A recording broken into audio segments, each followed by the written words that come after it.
اعلی کار امریکہ سب سے بڑھ کر، اس کے بعد برطانیہ ہے، اور اس میں اصل پروٹیسٹنٹس، ان میں بیپٹسٹ، ان میں اس سے بھی آگے بڑھ کر ایونجلسٹ، جن کو کہتے ہیں بورن اگین کرسچنس، جن کو کہتے ہیں نیو کنزرویٹو کرسچنس، یہ تمام اصطلاحات آپ اخبارات میں پڑھتے ہوں گے، ان کو گروپ کریں، یہ اصل اعلی کار۔ ان کو ایک نیا نام دیا گیا ہے کرسچین زائنسٹ۔ ایک یہودی زائنسٹ ہیں، سارے یہودی زائنسٹ نہیں ہیں، بہت سے یہودی ہیں جو یہ زائنسٹ کے مخالف ہیں۔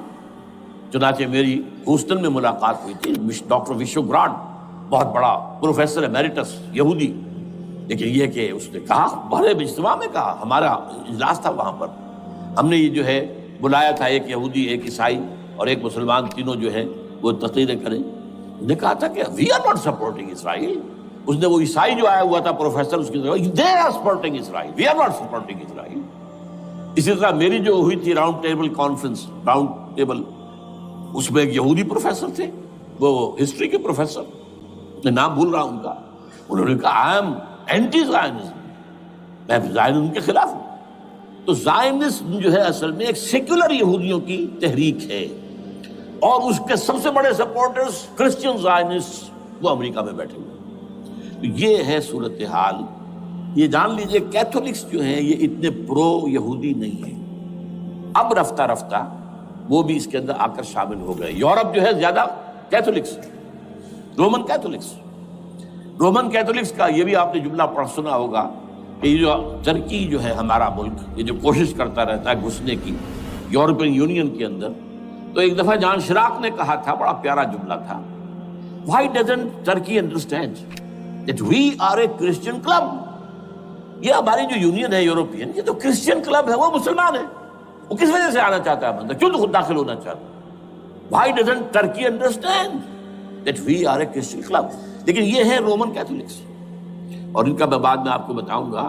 یہی آپ کو معلوم ہے کہ یورپ نے عام طور پر اسرائیل کا اتنا ساتھ نہیں دیا جتنا جو امریکہ دیتا رہا ہے، اور کسی درجے میں ان کے دلوں میں سافٹ کارنر جو ہے عرب فلسطینیوں کے لیے بھی رہا ہے۔ بہرحال ان کا ایک جو ایجنڈا ہے وہ دو، سمجھیے کہ دو اس کے نکات ہیں، دو رسیوں کے مانند یہ آپس میں بٹا ہوا ہے۔ پہلا، عالم اسلام کے مادی اور مالیاتی وسائل خصوصاً تیل پر قبضہ۔ نمبر دو ایجنڈا کیا ہے؟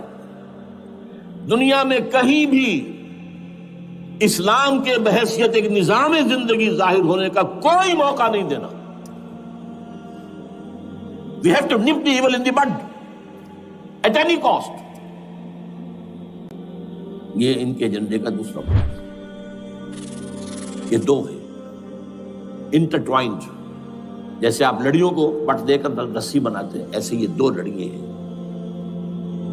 اسلام کا پولیٹیکل سوشو اکنامک سسٹم کہیں نہ آ جائے دنیا میں، ہو نہ جائے آشکارا شر پیغمبر کہیں، یہ ابلیس نے کنکلوڈ کیا ہے، وہ جو ابلیس کی مجلس شورا ہے، ہو نہ جائے آشکارا شر پیغمبر، کہیں ایسا نہ ہو کہ پیغمبر کی شریعت دنیا کے سامنے آ جائے، پیغمبر کا نظام آ جائے۔ اب لیجئے یہودیوں کے ایجنڈے کو میں تجزیہ کر رہا ہوں۔